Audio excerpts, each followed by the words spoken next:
Sejam muito bem-vindos ao Plano Anual de Leitura Bíblica. Nós vamos te ajudar a ler a Bíblia inteira ainda este ano. Como? Através de um plano, através de um método. Nós temos lido essa Bíblia, que é a Bíblia 365 Dia e Noite da SBB. Ela tem um plano, e esse plano se consiste em nós lermos trechos da Bíblia já organizados, e esses trechos vão se completar numa leitura inteira da Palavra de Deus. Vem com a gente, deixa a gente te ajudar.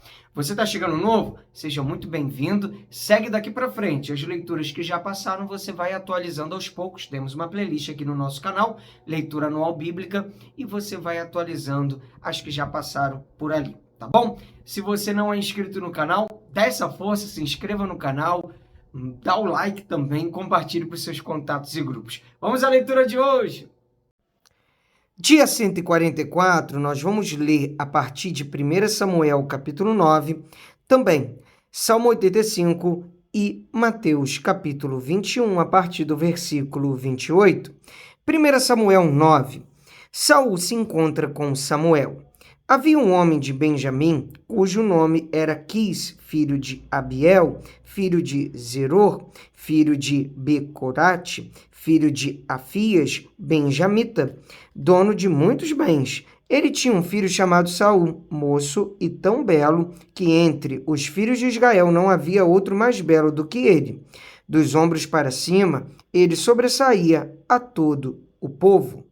E aconteceu que as jumentas de Quis, pai de Saul, se extraviaram. Então Quis disse a Saul, seu filho: leve agora com você um dos servos e vá procurar as jumentas. Eles atravessaram a região montanhosa de Efraim e a terra de Salisa, mas não as encontraram. Depois passaram a terra de Saalim, mas as jumentas não estavam ali. Então atravessaram o território de Benjamim, mas também não as encontraram. Quando chegaram à terra de Zuf, Saul disse ao servo que estava com ele: vamos voltar, porque senão o meu pai vai deixar de se preocupar com as jumentas para começar a se afligir por causa de nós. Porém o servo respondeu: nesta cidade mora um homem de Deus que é muito estimado. Tudo o que ele diz acontece. Vamos agora até lá. Talvez ele possa nos mostrar o caminho que devemos seguir. Então Saul disse ao servo: mas se formos para lá, o que levaremos para aquele homem? Porque o pão que tínhamos em nossas sacolas acabou, e não temos nenhum presente para levar ao homem de Deus. Ou será que temos? O servo respondeu: tenho ainda em mãos 3 gramas de prata, que darei ao homem de Deus, para que nos mostre o caminho. Antigamente em Israel, quando alguém ia consultar a Deus, dizia: vamos falar com um vidente, porque antigamente o profeta de hoje se chamava vidente. Então Saul disse ao servo: você tem razão, vamos lá. E foram à cidade onde morava o homem de Deus. Quando subiam pela encosta da cidade, encontraram umas moças que saíam a tirar água e lhes perguntaram: o vidente está aqui? Elas responderam: está, eis que ali vai ele, à sua frente. Vão depressa. Hoje ele veio à cidade, porque o povo vai oferecer um sacrifício no lugar alto. Ao entrarem na cidade, vocês o encontrarão antes que ele suba ao lugar alto para comer. Porque o povo não comerá enquanto ele não chegar, porque ele tem de abençoar o sacrifício e só depois os convidados irão comer. Vão agora, porque hoje vocês o acharão. Então eles foram até a cidade. Quando estavam entrando, eis que Samuel saiu ao encontro deles para subir ao lugar alto. Ora, um dia antes de Saul chegar, o Senhor tinha revelado isso a Samuel, dizendo: amanhã, a estas horas, enviarei a você um homem da terra de Benjamim, o qual você ungirá por príncipe sobre o meu povo de Israel, e ele livrará o meu povo das mãos dos filisteus, porque eu olhei para o meu povo, pois o seu clamor chegou a mim. Quando Samuel viu Saul, o Senhor lhe disse: eis o homem de quem lhe falei. Este dominará sobre o meu povo. Saul se aproximou de Samuel no meio do portão e disse: peço que, por favor, me mostre onde é a casa do vidente. Samuel respondeu a Saul: eu sou o vidente. Suba adiante de mim ao lugar alto. Hoje vocês comerão comigo. Pela manhã eu o deixarei ir e lhe contarei tudo o que está no seu coração. Quanto às jumentas que se perderam há 3 dias, não se preocupe com elas, porque já foram encontradas. E para quem está reservado tudo o que é precioso em Israel? Será que não é para você e para toda a casa de seu pai? Então Saul respondeu: por acaso não sou eu benjamita, da menor das tribos de Israel, e não é a minha família a menor de todas as famílias da tribo de Benjamim? Por que então você me fala com tais palavras? Samuel levou Saul e o servo dele à sala de jantar e lhes deu o lugar de honra entre os convidados, que eram cerca de 30 pessoas. Então Samuel disse ao cozinheiro: traga aquela porção que eu lhe entreguei, aquela que eu lhe pedi para deixar reservada. O cozinheiro pegou a coxa com o que havia nela e a pôs diante de Saul. Então Samuel disse: aqui está o que foi reservado, pegue e coma, pois foi guardado para você, para esta ocasião. Quando eu disse, convidei o povo, assim Saul comeu com Samuel naquele dia. Depois que desceram do lugar alto para a cidade, Samuel falou com Saul no terraço. Levantaram-se de madrugada, quase ao raiar do dia, e Samuel chamou Saul para o terraço, dizendo: levante-se, e eu irei com você para lhe indicar o caminho. Saul levantou-se e saíram ambos, ele e Samuel. Quando estavam chegando à extremidade da cidade, Samuel disse a Saul: diga ao servo que passe à frente de nós. Você, quando ele tiver ido embora, espere um pouco, para que eu possa transmitir a você a palavra de Deus.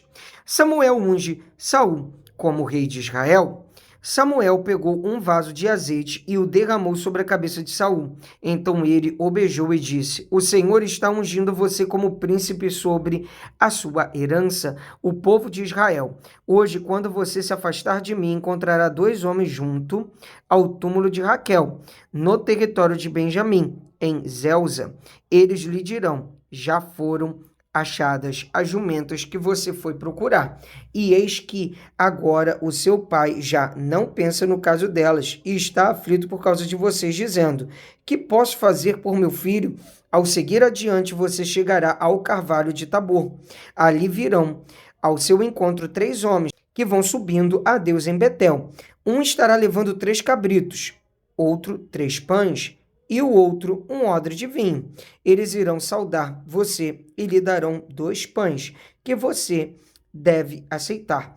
Então você seguirá para Gibeá Elohim, onde está a guarnição dos filisteus. Ao entrar na cidade, você encontrará um grupo de profetas que descem do lugar alto.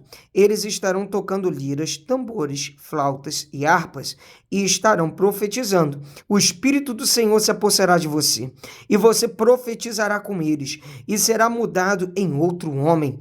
Quando estes sinais se cumprirem, faça o que a ocasião exigir, porque Deus está com você. Vá na minha frente para Gilgal. Eis que eu descerei para junto de você, a fim de oferecer holocaustos e apresentar ofertas pacíficas. Espere 7 dias, até que eu venha para junto de você e diga o que você deve fazer. Saul, entre os profetas. Aconteceu que, no momento em que Saul se virou para se despedir de Samuel, Deus lhe mudou o coração. E todos esses sinais aconteceram naquele mesmo dia. Quando eles chegaram a Gibeá, eis que um grupo de profetas saiu ao encontro deles. O Espírito de Deus se apossou de Saul, e ele profetizou no meio deles. Todos os que já o conheciam, vendo que ele profetizava com os profetas, perguntavam uns aos outros: que é isso que aconteceu com o filho de Quis? Está também Saul entre os profetas? Então um homem do lugar perguntou: e quem é o pai dos outros? Por isso surgiu este provérbio: está também Saul entre os profetas? E depois de profetizar, Saul seguiu para o alto do monte. O tio de Saul perguntou a ele e ao seu servo: aonde vocês foram? Saul respondeu: fomos procurar jumentas. E, quando vimos que não apareciam, fomos falar com Samuel. Então o tio de Saul disse: conte-me, por favor, o que Samuel disse a vocês. Saul respondeu: ele nos disse que as jumentas tinham sido encontradas, porém Saul não contou ao tio o que Samuel tinha dito a respeito do reino. Vamos ler agora Salmo 85, oração pela restauração de Israel, ao mestre de canto, Salmo dos filhos de Corá. Favoreceste a tua terra, Senhor, restauraste a prosperidade de Jacó, perdoaste a iniquidade de teu povo, encobriste todos os seus pecados, a tua indignação reprimiste-a toda, do furor da tua ira te desviaste. Estabelece-nos, ó Deus, da nossa salvação e retira de sobre nós a tua ira. Estarás para sempre irado contra nós? Prolongarás a tua ira por todas as gerações? Será que não tornarás a vivificar-nos para que em ti se alegre o teu povo? Mostre-nos, Senhor, a tua misericórdia e concede-nos a tua salvação.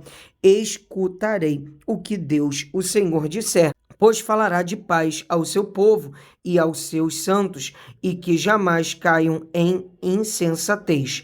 Próxima está a salvação dos que o temem, para que a glória habite em nossa terra. A graça e a verdade se encontraram, a justiça e a paz se beijaram. Da terra brota a verdade, dos céus a justiça baixa o seu olhar. Também o Senhor dará o que é bom, e a nossa terra produzirá o seu fruto. A justiça irá adiante do Senhor, cujas pegadas ela transforma em caminhos.